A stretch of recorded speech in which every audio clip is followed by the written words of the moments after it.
हल्द्वानी में सुमित हृदयेश और ललित जोशी को लेकर देखे, वहाँ ललित जोशी को टिकट किया गया। और अगर आप 18 के इलेक्शन की बात करेंगे और उसके बाद की भी अगर देखेंगे तो सुमित हृदयेश और ललित जोशी में एक थोड़ा सा परस्पर विरोध रहे हैं।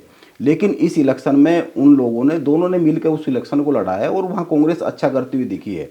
जबकि लंबे समय से वो मेयर की सीट बीजेपी के पास रही है। तो जिस तरह का तालमेल हल्द्वानी में बन गया, वो पिथौरागढ़ कोटद्वार में क्यों नहीं बना?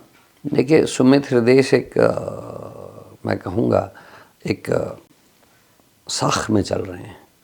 वो एक बड़ी लेगेसी को लेके आए। उन्होंने बचपन से राजनीति को देखा है, उन्होंने उतार और चढ़ाव सब देखे हैं। उनको ना तो किसी चीज़ की प्राप्ति से अहंकार आता है, न किसी चीज़ के चले जाने से दुख होता है, क्योंकि वो सब चीज़ देख चुके हैं। और एक बड़ा दिल दिखाया, चुनाव लड़ा, चुनाव का प्रबंधन किया। ललित और उनकी जोड़ी ने बीजेपी के नाकू चने चबा दिए। और जिस तरीके का बयान पत्रकारों के लिए जीते हुए व्यक्ति ने दिया है, जीतने के तुरंत बाद गाली देते हुए, माँ की और बद्दी गाली दी है, उसका ऑडियो आया है, वीडियो आया है। तो इससे समझा जा सकता है कि कितना परेशान ललित जोशी और सुमित हृदयेश की टीम ने किया। अच्छा होता कि सुमित छोटा जरूर है उम्र में, उसके बड़प्पन को हमारे और लीडर्स ने सीखना चाहिए कि आप तभी आगे बढ़ते हैं जब आप दूसरे को भी आगे लेके चलते हैं।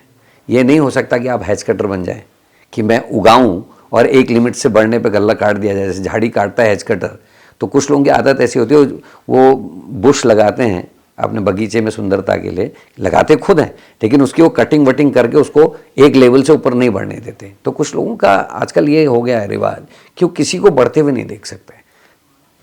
अगर बड़ा दिल दिखाया होता हमारे बड़े लोगों ने तो हम पिथौरागढ़ जीतते।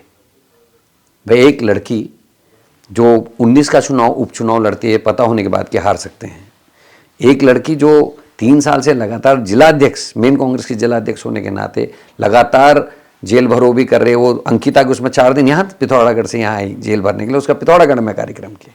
वो SSC भर्ती घोटाले से लेकर पटवारी पेपर लीक से लेकर तमाम हमारे कार्यक्रमों को वही कर रही, सारे कार्यक्रमों में आती है।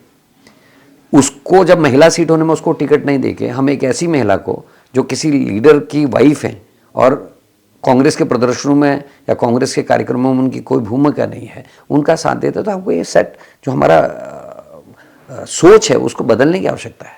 कल को अगर महिला सीट हो जाती है विधायकों में और करण मेहरा चुनाव नहीं लड़ पाते हैं, तो मैं अपनी पत्नी को चुनाव लड़ाऊं या जो पिछले 10-12 साल से मेरे सहयोगी के रूप में जो महिलाएं काम कर रही हैं, जो फील्ड पे काम कर रही हैं, जो गांव-गांव जाके प्रचार कर रही हैं, कांग्रेस के लिए धरने प्रदर्शन कर रही हैं, उनमें से किसी को टिकट मिलना चाहिए। ये तो कांग्रेस को समझना पड़ेगा।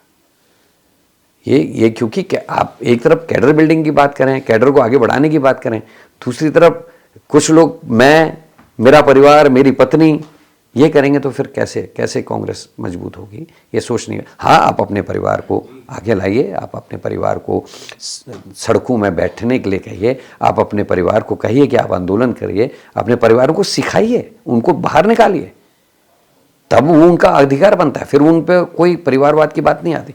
लेकिन आप घर बैठे हुए लोगों को टिकट दे दें और जो संघर्ष सड़कों में करें उनको टिकट ना दें, यह अन्याय है।